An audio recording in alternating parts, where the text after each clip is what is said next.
I don't like words that hide the truth. I don't like words that conceal reality. I don't like euphemisms or euphemistic language. And American English is loaded with euphemisms because Americans have a lot of trouble dealing with reality. Americans have trouble facing the truth. So they invent a kind of a soft language to protect themselves from it. And it gets worse with every generation. For some reason, it just keeps getting worse. I'll give you an example of that.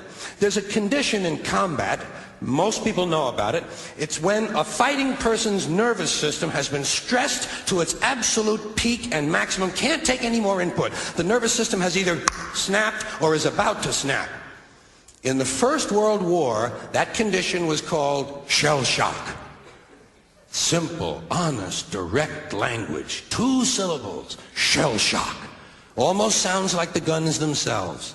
That was 70 years ago. Then a whole generation went by, and the Second World War came along, and the very same combat condition was called battle fatigue. 4 syllables now. Takes a little longer to say. Doesn't seem to hurt as much. Fatigue is a nicer word than shock. Shell shock. Battle fatigue. Then we had the war in Korea, 1950. Madison Avenue was riding high by that time, and the very same combat condition was called operational exhaustion. Hey, we're up to 8 syllables now. And the humanity has been squeezed completely out of the phrase. It's totally sterile now. Operational exhaustion. Sounds like something that might happen to your car. Then, of course, came the war in Vietnam, which has only been over for about 16 or 17 years. And thanks to the lies and deceit surrounding that war, I guess it's no surprise that the very same condition was called post-traumatic stress disorder. Still 8 syllables, but we've added a hyphen. And the pain is completely buried under jargon. Post-traumatic stress disorder. I'll bet you if we'd have still been calling it shell shock, some of those Vietnam veterans might have gotten the attention they needed at the time. I'll bet you that. I'll bet you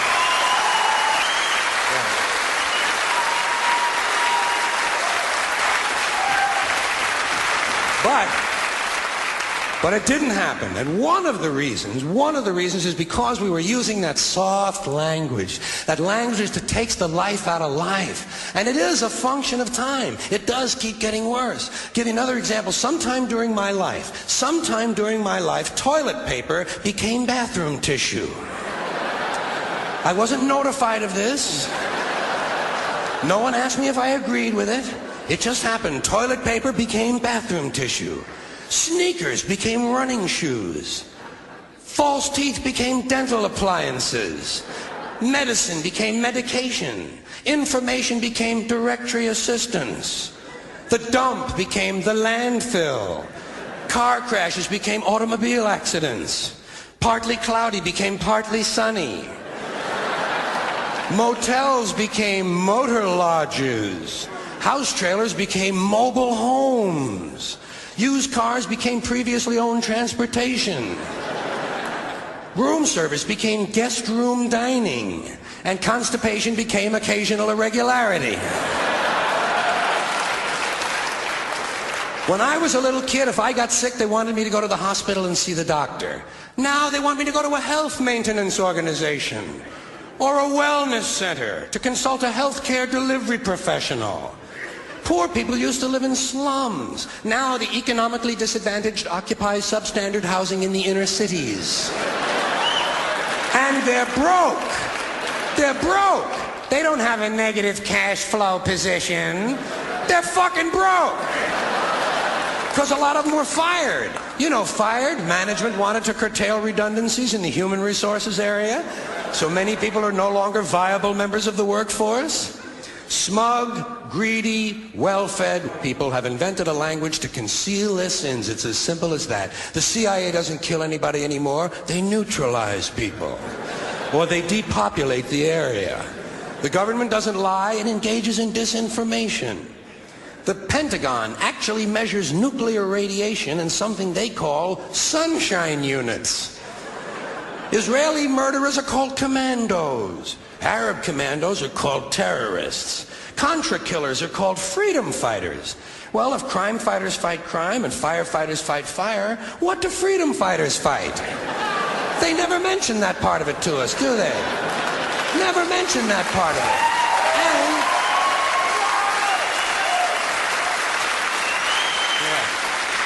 And some of this stuff is just silly. We all know that. Like on the airlines, they say they want a pre-board. Well, what the hell is pre-board? What does that mean? To get on before you get on? They say they're going to pre-board those passengers in need of special assistance. Cripples! Simple, honest, direct language. There's no shame attached to the word cripple that I can find in any dictionary. No shame attached to it. In fact, it's a word used in Bible translations. Jesus healed the cripples. Doesn't take 7 words to describe that condition. But we don't have any cripples in this country anymore. We have the physically challenged. Is that a grotesque enough evasion for you? How about differently abled? I've heard them called that, differently abled.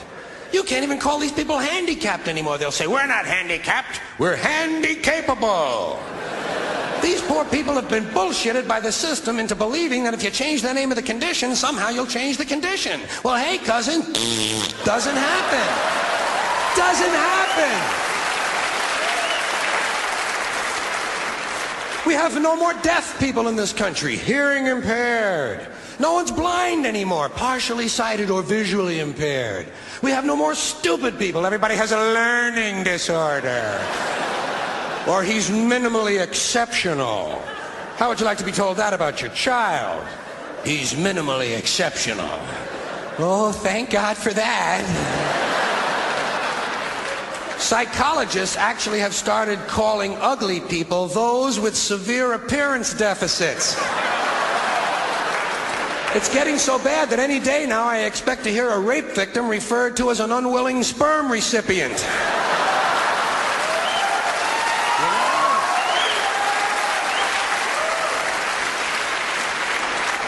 And we have no more old people in this country. No more old people. We shipped them all away, and we brought in these senior citizens.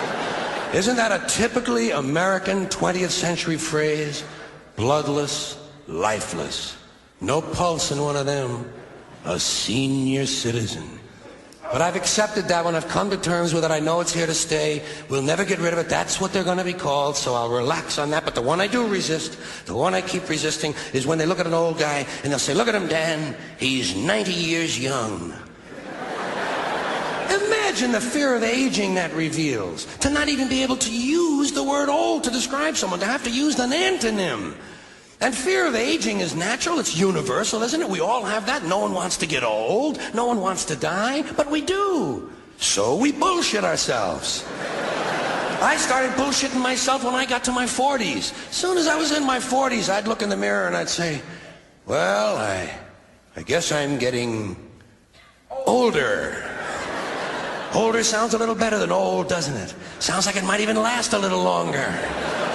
Bullshit, I'm getting old. And it's okay, because thanks to our fear of death in this country, I won't have to die. I'll pass away.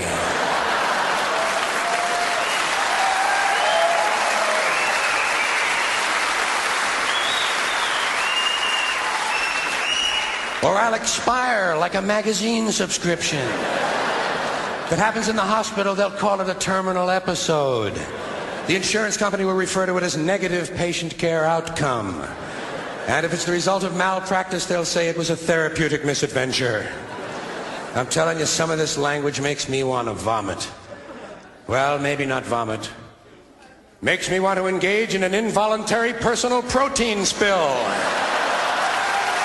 Thank you all.